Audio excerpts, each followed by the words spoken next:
good morning everyone. We are here in our module 10. So, i-discuss po natin kung ano yung theme, no, and how are we going to develop theme in creative nonfiction. So, let's start. And by the way, kamusta po kayo? So, itong nakaraang araw, so may bagyo. Okay, so sana safe kayo sa mga bahay.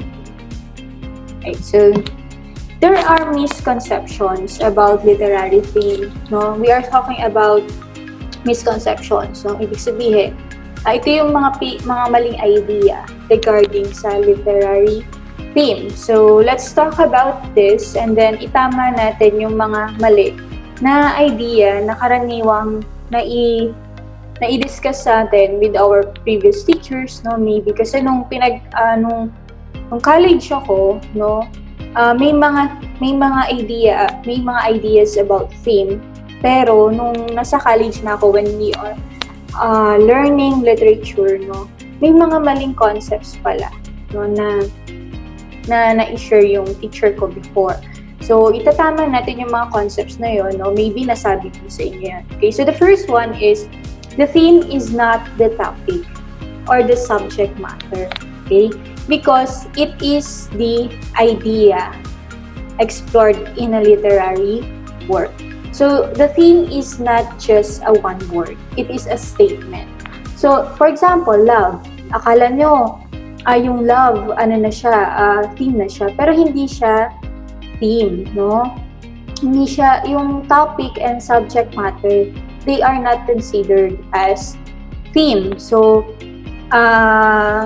although you may use keywords to find or formulate the theme. So, pwede na yung, for example, yung love or yung patriotism, no? Pwede natin gamitin yun as a hint, no? As a clue na pwedeng doon umiikot yung story. And then, anong meron doon sa love, no? So, just look for the statement. I mean, when we are creating the theme, when we are looking for the theme, no, hindi ito basta-bastang one word. It is a sentence, it is a statement na gustong ipahayag ng author. So remember, the theme is not a topic or the subject matter. The next, there is only one theme in every literary work. A literary work may have several minor themes. So look, we are talking about the misconception. So they appear briefly, no, and may lay foundation to another minor theme. Okay, sabi dito, there is only one theme daw. Okay, when we are reading the story or when we are reading a novel, hindi lang po ito umiikot sa isang tema. Okay, kasi the theme has many a story has many themes na pwedeng makapaloob doon sa isang major theme. So, the major theme, or it is also called as main theme or central idea. It is the most important idea. Diba nga kapag gumagawa kayo ng essay, it is important na nandoon yung thesis statement ninyo. Kaya nga, thesis statement eh. You are looking for the idea, the central idea na kailangan ninyong hanapin, and then yun yung maging hint ninyo kung ano yung pinag-uusapan doon sa essay. Okay? So, the main theme takes the limelight of the minor themes or summarizes them. So, kaya nga diba yung essay, we have the thesis statement, yun yung nagsa-summarize nung buong ideas, no, nung buong message ng isang essay. So, hindi lang iisa yung theme, no, sa bawat literary work, lalo na kung novel yung binabasa. Okay? And then, it is important na lagi nyo tatandaan that there is a major theme, and under the major theme, meron din mga minor themes. So, kaya hindi lang po iisa yung theme sa isang literary work. Okay, next. The theme is always mentioned in the literary work. Hindi po totoo ito. Okay? It is a misconception. Why? Because some instructional materials will teach you that the theme is mentioned there or either in the beginning or towards the end. Okay, hindi po palagi na nasa first paragraph ang theme. Hindi po palagi na nasa last paragraph yung theme. Hindi po palagi na nasa body yung theme, okay? Laging iisipin, laging tatandaan na it is not about the position of the theme, no? Kung nasa first paragraph, nasa second paragraph, or third paragraph, okay? Hindi, the theme is always mentioned. Hindi ito direktang sinasabi, yung theme na nalalagay doon. The theme is, the topic is about love. Hindi ganon, okay? For example, when you are writing your essay, no, hindi nyo naman sinasabi doon kung alin yung theme, di ba? I just taught you on how to write the topic sentence, the thesis statement. Pero if the reader will not read, no, kung isang tao hindi niya babasahin yung essay mo, hindi niya malalaman yung theme. Okay? If the person didn't analyze your essay or your story, hindi niya malalaman kung ano yung theme. So, hindi siya palaging na-mention. Okay? Kasi sometimes it is not the intention of the writer. Kasi meron tayong tinatawag na purpose. Okay? So, later. The theme of a literary work is its moral lesson. So, ito yung pinaka, no, big na maling idea na tinuturo sa atin o tinuro sa atin before ng teachers natin. Okay? Theme is not the moral lesson. Okay? Magkaiba po ang moral lesson and theme. Ang theme ay sinasabi nila it is equivalent to fables and parables. Pero ang fables lang po ang fables ng morals. Ang parables meron teachings. Okay?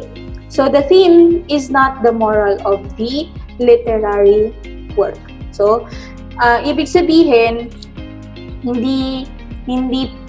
hindi porket story yung pinag-uusapan natin, laging hinahanap ang moral, no? Laging hinahanap yung lesson. Hindi po. Kasi ang hinahanap natin sa literary work is the theme and not the moral lesson. Okay? So, lagi pong tatandaan na ang theme ay hinahanap sa literary work, while the moral or the lesson, hinahanap siya sa fables. Okay? Sa parables naman, hinahanap ang teachings. Okay? When you are analyzing the story, no, binigyan kayo ng mga teachers ninyo ng format. Okay, for example, the characters, the settings, the plot, the theme, or the moral lesson. Okay, when you are doing that kind of activity, pero short story yung pinag-uusapan, okay, tas may nilagay yung teacher nyo before dati na hanapin yung moral lesson. Okay, tatandaan na mali po yun. Wala pong moral, hindi po hinahanap ang moral lesson sa story. Okay, sa literary work. Kasi ang hinahanap natin sa literary work is the theme. Okay, next. The theme. Ito yung sinasabi ko kanina. The theme is the purpose or the intention of the author. Okay, hindi po magkaparehas si theme at si purpose. Magkaiba sila. Okay, the theme, it is we are looking on the literary work, while the purpose, ito yung intention. Okay, ito yung purpose ng writer. Bakit sinulat yung essay? Bakit sinulat yung story? Okay? Although, there are some writers na ang purpose nila ay to express, no, their emotions, their ideas, their experiences, no, regarding doon sa essay na ginagawa nila. Okay, and then, the theme and the purpose of the authors are not one and the same. Okay? Your purpose is the reason bakit ka nagsusulat. Bakit mo ba kailangan isulat tong essay na to? Bakit mo kailangan magsulat ng story na ganito? Maybe you are writing the story because you want the other people to learn from you. Or based from your experience, based from your incidents in life, no? And maybe because yung theme, no, kay sinabi, bawa, sumali kayo sa isang contest, isang writing contest, and then may tema. Kaya kayo nagsusulat because of the theme. Because you have the, yun yung sinusunod ninyo. Okay, so may tema. Pero the purpose is, ano yung reason mo, bakit mo sinusulat yung story or yung essay. Okay? So, hindi sila magkaparehas. Magkaiba si theme and si purpose. So, this is one of the misconceptions about literary theme. Okay, next. The theme is the conflict of the narrative. Okay, magkaiba yan. Okay? Hindi po magiging theme ang isang conflict because conflict, it is the problem in the story. And theme, it is just give us the idea, no, the central idea of your whole story or your essay. Kaya magkaiba po si conflict at si theme, at hindi po nakikita at kapag sinabi nating ang conflict is person versus person, that is not a theme, no, kasi it is the conflict of the story, the problem of the story, or the problem in the story. Okay, the theme, okay, it is described the any struggle, no, kaya siya minsan pinagko-compare, sinasabi na iisa or yung theme ay nasa conflict kasi the theme may be described the struggle of the protagonist. It does not actually state the general view of the author. Kasi minsan pinagko-compare nila, ay ganito yung niya na yung conflict, kaya yung theme niyan ganito. For example, the conflict is about the love quarrel. No? And then ang naisip mo na agad, binase mo na agad na yung theme is about love quarrel, no? Hindi, nakaiba yun. Okay? Remember that protagonist is not always the speaker. Hindi po palaging first person ito. Kasi meron tayong third person, no? So, ibig sabihin, sino ba ang humaharap din sa conflict? Di ba yung mga characters and not the author? So, hindi palagi na hindi natin pwede sabihin na yung theme is a conflict. Okay? So, next, we have here identifying things that you may consider in identifying the theme. First is you have to evaluate the title. Okay, in evaluating the title, di ba laging sinasabi sa inyo na kapag gumagawa ng essay or tinuturo sa inyo yung essay, the most difficult thing in writing an essay is the title. Okay, kasi ang hirap mag-isip ng title eh. Ano pang dapat kong i-title? Okay, kumbaga, ito yung minsang huli natin sinusulat. Ito yung huling part, no, kapag nagsusulat ng essay. Okay, some authors think about the title first before making an outline. So, yung iba may title na agad. Yung iba naman, after pa nila magawa yung essay or yung literary work nila, doon pa na sila nakakapag-isip ng title. Okay, remember, in the title, it could be the theme or it could be a hint to the theme of your story or your literary work. Okay, so kaya sometimes we have to identify, we have to evaluate what is the meaning of the title. Okay, kasi binibigyan na agad tayo ng hint nito kung ano yung pag-uusapan natin tungkol sa essay natin or yung tungkol saan ba yung story natin, tungkol saan ba yung literary work natin. Okay, next. Read the first and last paragraphs. Okay. Most common ito, okay, kung nasaan yung theme. Kasi nasa first paragraph, yung introduction, tama? Yung introduction nandun yung thesis statement. So, nandun yung summary ng pag-uusapan. Kaya sometimes, when we are reading an essay, no, dun pala nakikita na natin, ano ba yung pag-uusapan sa body? Ano ba yung pag-uusapan niya sa essay? Ano yung pag-uusapan dun sa literary work niya? Then, why sa last paragraphs? Kasi nga, it summarizes the whole content or the whole ideas you have written on your essay. Okay? So, hindi laging ganito. Sabi ko nga kanina, ito yung ilan sa mga kino-consider natin when we are identifying the theme of a particular literary work. Identify the plot and conflict. This may help us to identify the theme. Okay, ano ba yung plot?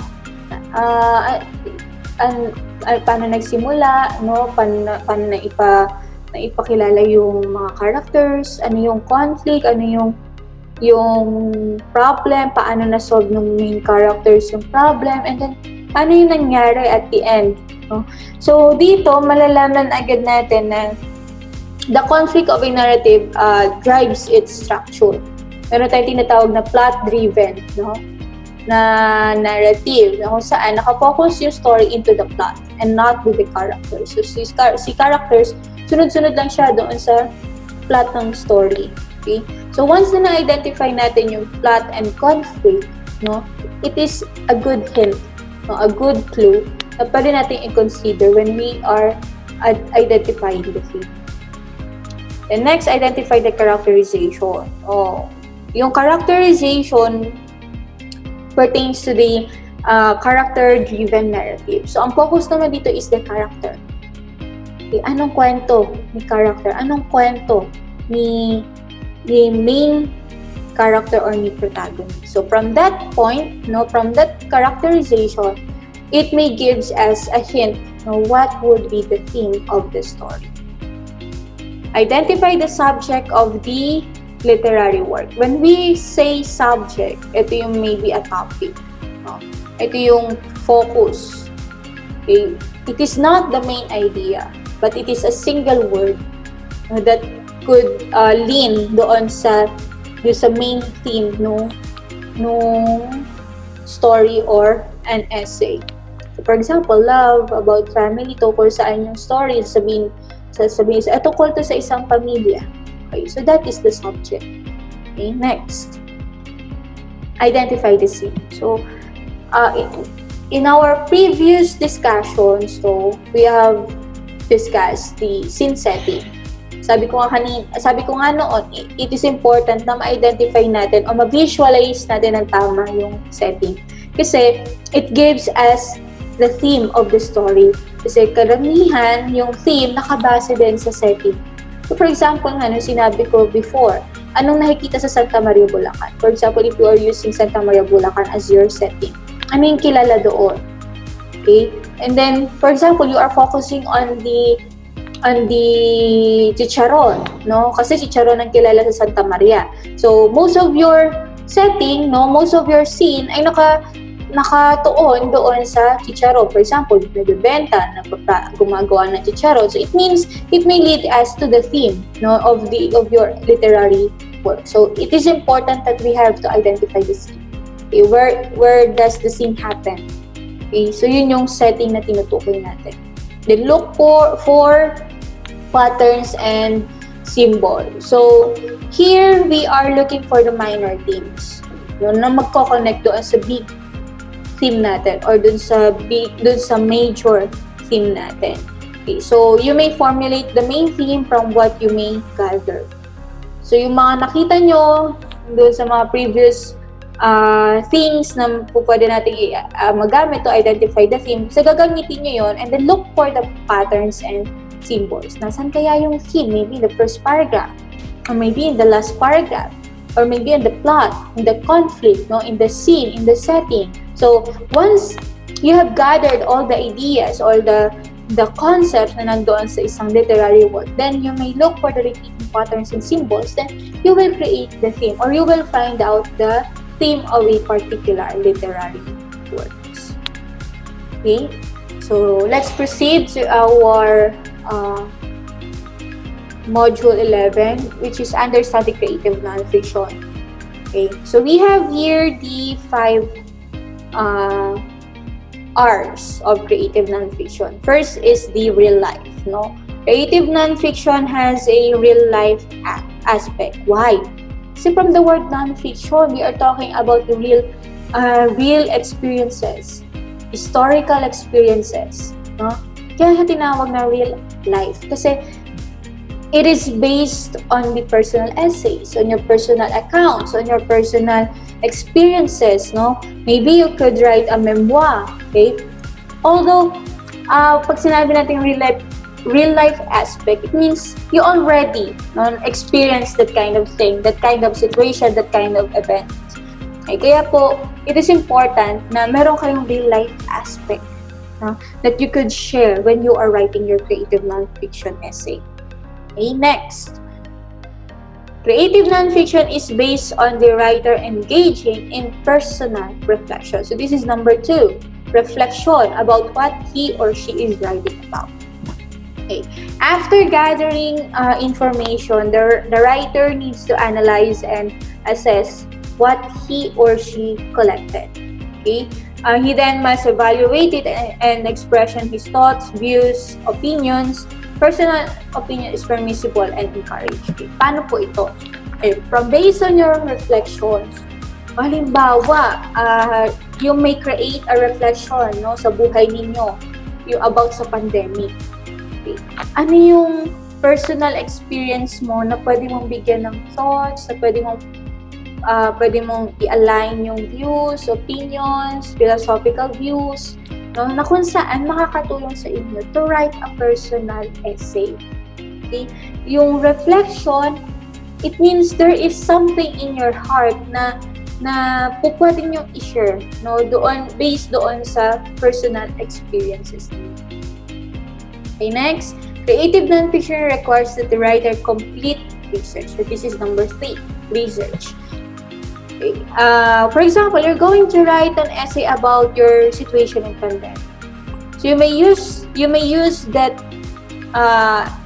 personal experiences mo during this time of situation, no, during this pandemic, na kung saan maghahanap ka ngayon ng research, no, maghahanap ka ngayon ng other information regarding COVID-19. Okay, then ipapasok mo yung research na yun into your essay. So it is important when you are writing a creative nonfiction essay, you always do your research. Okay, then proper citation must be observed, syempre. Okay, next. The 4th aspect of creative nonfiction is reading. It is important, no, na kapag nagbabasa kayo, okay, when you are reading a particular essay, nagkakaroon din kayo ng idea kung paano sinusulat yung isang essay. Okay, then nagkakaroon din kayo ng idea ng iba pang information that is related to your topic.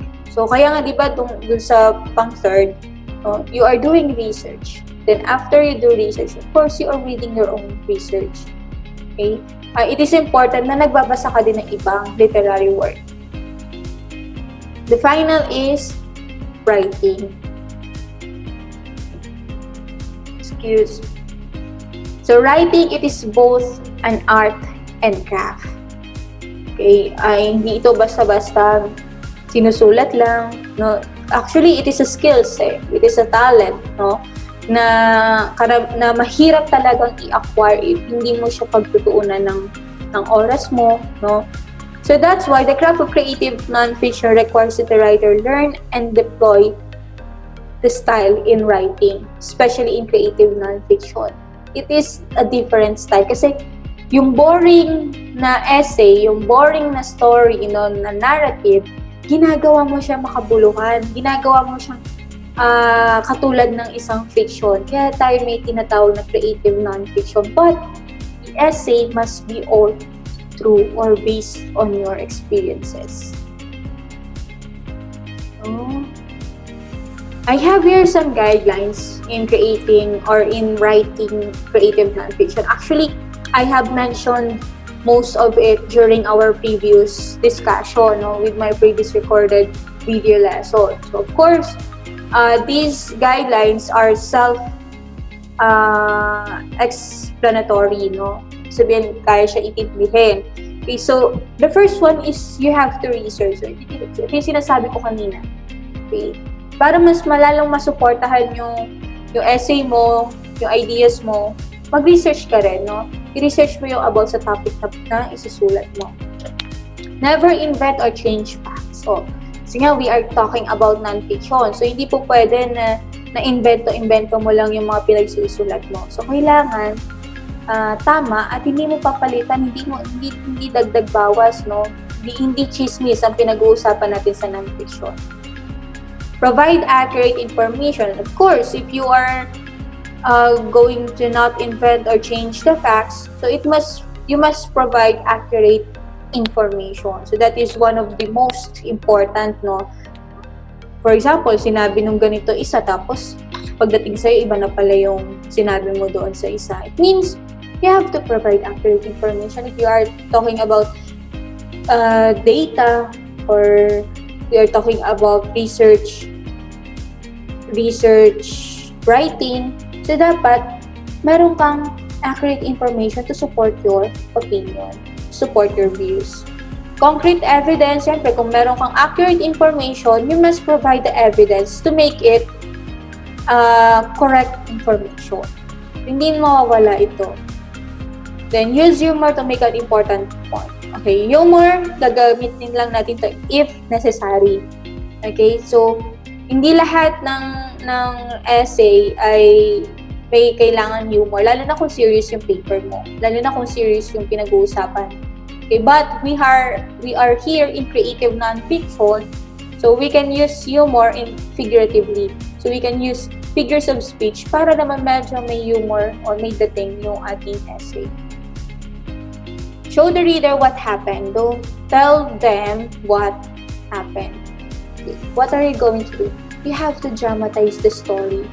It is important na sabi ko nga nung sa scene setting natin in creative nonfiction, hindi po pwede na sabihin mo lang na mahal kita. No, wala siyang dating. Okay? So you have to show the reader what happened.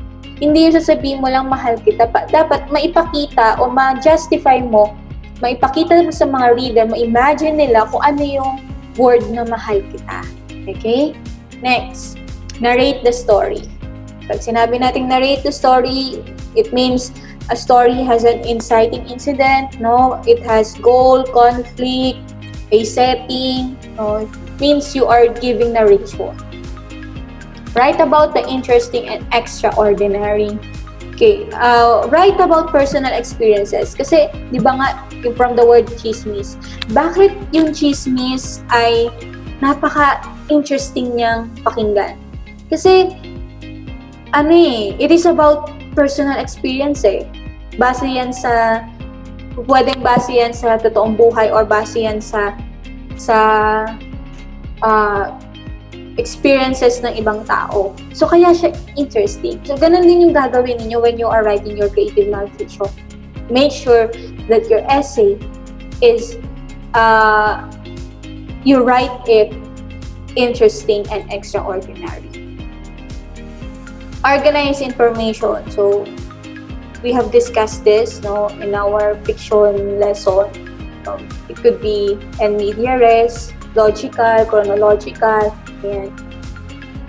The next, use literary devices to tell the story. So, ito yung sinasabi ko kanina, you can use figures of speech para mas lalong may dating. No? Kaya nga, creative yung pinag-uusapan kasi isa sa mga nagiging creative yung nonfiction is because we are using different devices, literary devices, para hindi siya maging boring. Then, introduce the essay or other work with a hook. Ito yung lagi nating sinasabi, no, when we are writing an introduction. Kailangan ma-hook or makuha mo yung attention ng readers para tuloy-tuloy niya mabasa yung essay mo. Meron kasi yung iba, introduction pa lang boring na, ayaw nang basahin. And the creative nonfiction piece with a final and important point. Okay, so otherwise, we'll think na ano meron, so what? Okay, ano meron dito sa essay? Parang wala naman akong nakitang point. So, kailangan hindi maging ganun yung reaction ng reader. Okay, kailangan yung last paragraph mo, kailangan ma-point pa rin doon yung mga interesting, yung mga important, yung you have to summarize the story or your essay. Okay, so I think that's all. If you have any questions, just message our group chat and then we'll talk about it. Okay? So, thank you po and have a good day.